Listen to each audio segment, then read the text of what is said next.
Hello. So, We are Liz and Lainey, and we are here to talk about all things sports romance. How are you doing, Liz? I'm doing pretty well. It's been a couple months since we did this. Yeah, Um, things have been wild. yeah, well, the holidays and everything, and then we've both had kids at home for various snow and ultra cold, and my whole family had the flu for a week. I've Um, I threw my back out. yeah, I've become a middle-aged woman who throws her back out.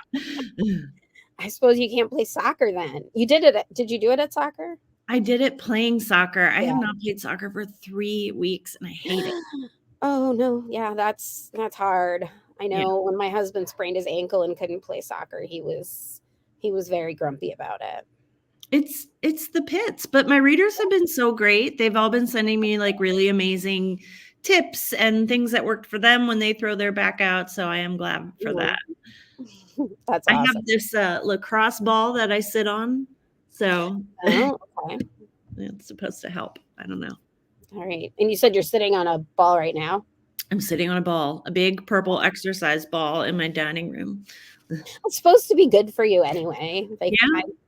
I should probably switch my chair for a ball sometimes. But Well, the thing is, I'm not supposed to sit on my couch at all, which has been difficult yeah, because we've been watching a lot of playoff football here. yes. Yes. I watch that in bed Oh. because no one else in my family wants to watch it. So I go to my bedroom and watch it, and yeah. Well, the Steelers were out early, so we're not super invested in the rest of it. Yeah. Were they in the first round? First round, yeah. Yeah. I Um, The Packers smoked the Cowboys, which was fun as a Packers fan. Um and the Packers former head coach. uh but yeah, unfortunately they kind of fell apart at the end of their game against the 49ers. So they are out as well.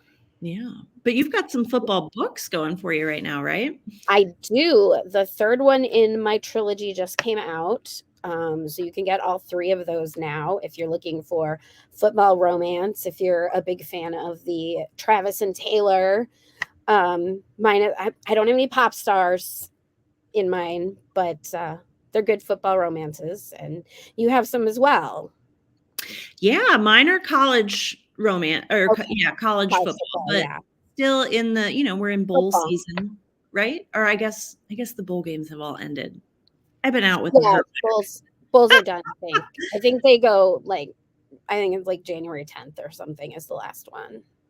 And that was Michigan, who, as a Wisconsin alum, I am contractually obligated to hate.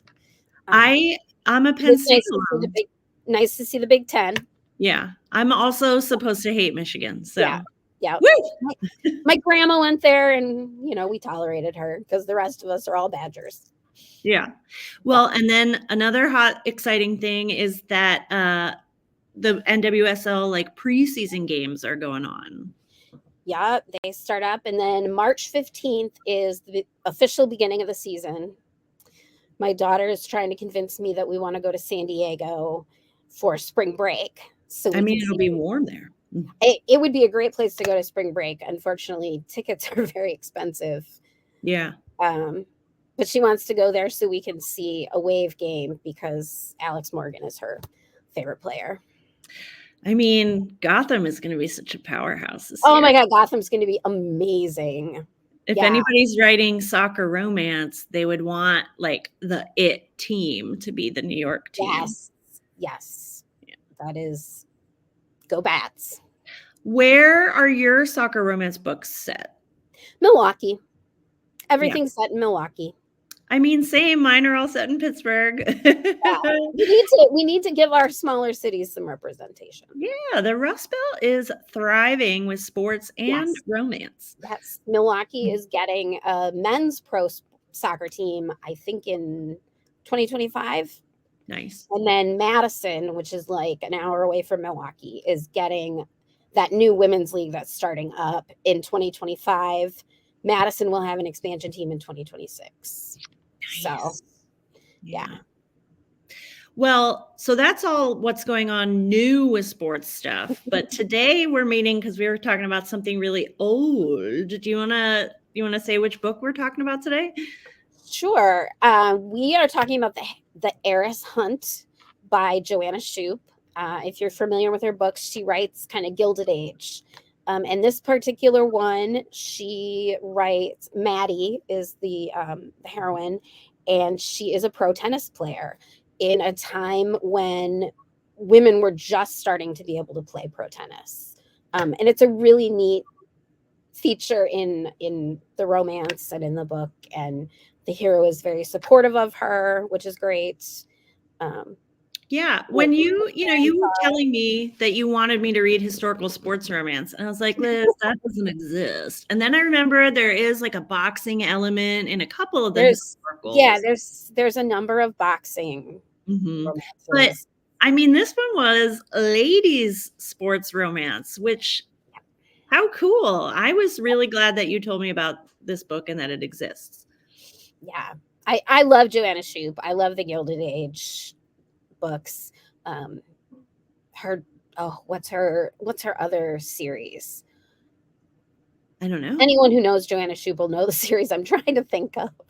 Well, this was my first Joanna Shoup, and I loved it, and I did love that it was the Gilded Age. It felt a little bit more accessible to me than a Regency. I liked that they Yeah, were in the U.S., and I flippin' loved reading about Maddie training for tennis.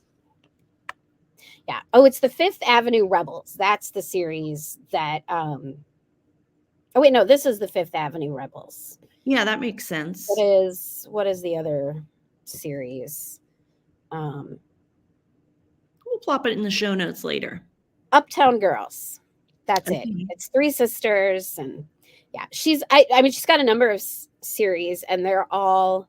Well, she started out in Regency England because that's where you can kind of get started as a historical, Yeah. traditionally published author. But then she jumped to Gilded Age with the three sisters, and I like them so much more than the Regencies. I love me some Regencies, but it can get repetitive. Yeah, well, and I've been watching The Gilded Age, Sure. which is not the same thing as Downton Abbey, but that's okay but there isn't anybody like Maddie in the show, The Gilded Age, and I love that I sort of was familiar with some of the settings with Newport and that area of Manhattan just from having watched the show. But one thing I wanted to talk to you about is because there's the hero of the book, of course, and then we have a duke who is not the hero. He's supposed to not be the guy for Maddie. A love triangle. Yeah, but he's courting her. He's courting her, and I was texting Liz when this happened. I was like, he hired. Maybe this is a spoiler. I don't know, but he hires the best tennis coach in the world to work with Maddie, which I mean, in the Gilded Age, talk about romantic. I know when most traditional dukes probably were like, women don't play sports. Right. Yeah, I liked that both the hero and the sort of like alternate could have been hero were very supportive of her. Yeah, and it wasn't even a thing. Like it wasn't that she was abnormal or something like that. Like just who she is. Yeah. And they kind of thought that was hot. Yeah. Yeah. Now, I'm going to tell you, I didn't love the hero. I forget his name right now. Harrison. Yeah. I don't know. Maybe it's because I am watching The Gilded Age and it is a kind of similar plot where he's like, well, I don't want to do another spoiler, but the idea is that he's like theoretically broke and needs to marry for money, which I don't know. I didn't love that. Spoiler, big spoiler. He's not actually broke. Right. Yeah. And maybe what I didn't like about it is that I guess it's okay if he's like deceiving the wider world, but I didn't love how he kept things from Maddie. Yeah. She's the woman, she's his best friend, and she's the woman he supposedly loves. And I get that it was the era. Men didn't share as much with women, but also we're reading romance because we want the empowered historical. Yeah, and they're already like turning Right. stuff upside down. Joanna Shupe Yeah. is turning stuff upside down by making Maddie this badass tennis player. Yeah. Yeah, I felt like he needed some work. Yeah. He didn't and he didn't have a huge growth arc. You know, Yeah. it wasn't like at the beginning he was hiding things and then at the end he learned his lesson and was more transparent. He kind of, yeah, he needed more of an arc. He needed some therapy, but therapy didn't exist. I should know this as someone who has a degree in social work. I should know when Freud was big, but Wasn't I don't that like think it the was until the 1920s? 1900s. Yeah. Something like that. So Freud was probably like a kid when this book is set. Yeah, maybe he went and watched Maddie play tennis. Maybe. Yeah, but I mean, despite all of that, it still had so many of the things that I love about sports romance. There was even a locker room scene. Yes.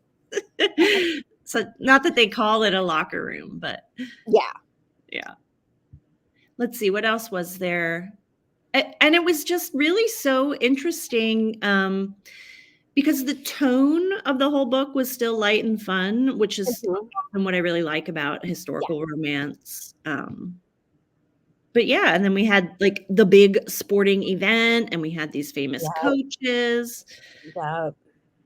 Just like football romances always end at the playoffs, and yeah, you have to have the big event. Yeah.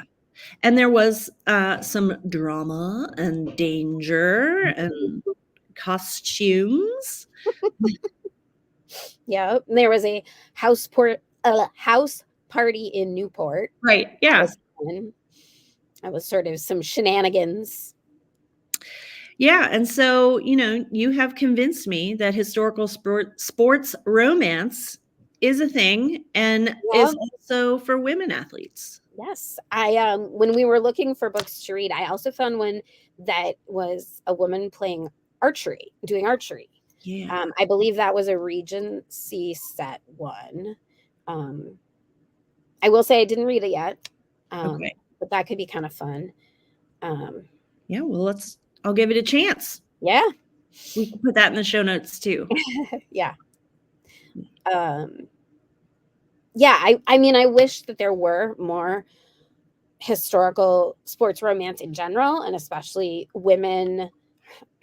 I know that like 19th century, or I mean, yeah, 19th century, there weren't a ton of women playing sports, so it's not super realistic. But I would love to see some early 20th century women's sports breaking ground. Early Olympic type stuff would be really fun. Ooh, yeah. Or hunting even. I mean, yeah. Gun shooting. Yeah. You know, I will say I did just read a medieval Scottish romance where the heroine disguised herself as a boy for a long time and went and got trained as a sword fighter. Oh, see, now that's sports romance. Yeah. I'll have to we'll put that in the show notes too. That's Nicola Davidson. It was a really fun one. I've been meaning to read. Dawn Ludicky writes kind of like Wild West. Like, I don't know if it's the Gilded Age, but it was definitely during that kind of like westward expansion. Yeah. So I know that her heroines are sporting women, maybe not necessarily athletes. But they're, Maybe I'll dive into some Dawn Ludicky next. Yeah. Well, I'm reading a Beverly Jenkins right now, and the heroine rides horses. She shoots guns. Yeah. I learned so much from a Beverly Jenkins book. Like, she is a master at dribbling in historical detail that you didn't learn in school. Never. Without making it feel like you're getting lectured or you're getting an info dump. Yeah, it's a very rich, a Beverly Jenkins book is going to show you a rich, just lifestyle of Black and people of color in the Americas during that time period. Yep. She's just fantastic. She needs to be the next one adapted into a Netflix series. Yes. Oh my gosh. Shonda Rhimes, if you were watching, Right? get yourself some Beverly Jenkins books. Obviously, Shonda Rhimes watches our YouTube channel. Yeah. She's in there. She hears her name. We'll just email. Oh, awesome. Liz, is there anything else you wanted to say about the heiress hunt?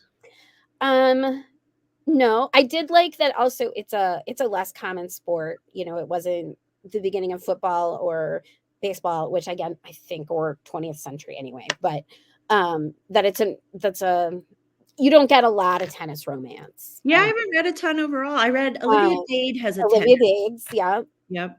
And that is the only other one I can think of off the top of my head.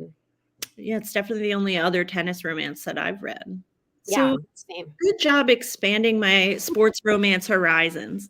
Happy to. Awesome.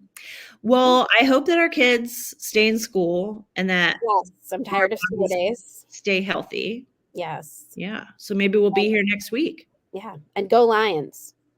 They're who I've decided I want. All right. Yeah. I can root for the Lions. I saw a meme that said what we deserve is a Taylor Swift versus Eminem Super Bowl. That will be fun. Well, and I just learned the Lions have female owners. We've got this kind of Ted Lasso and Rebecca. Yeah. Story happening. Exactly. And they haven't won the championship since before the NFL was the NFL. It was like when they were the league before the NFL in the 50s was the last time Detroit won a championship. So they're due. Yeah, let's try and find a good underdog story for next time that we can read. Yes, that would be excellent. And hopefully we'll be bringing it to you after the Lions beat the 49ers next week. Yeah. All right, guys. Well, thank you for watching us ramble on about sports romance. We are Lainey Davis and Liz Lincoln, and you can find us online, and our information is going to be right down below in the show notes.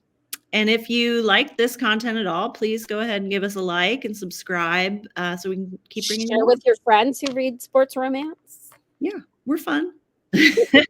All right. Awesome. Thanks, Liz. I'll see you next time. Bye.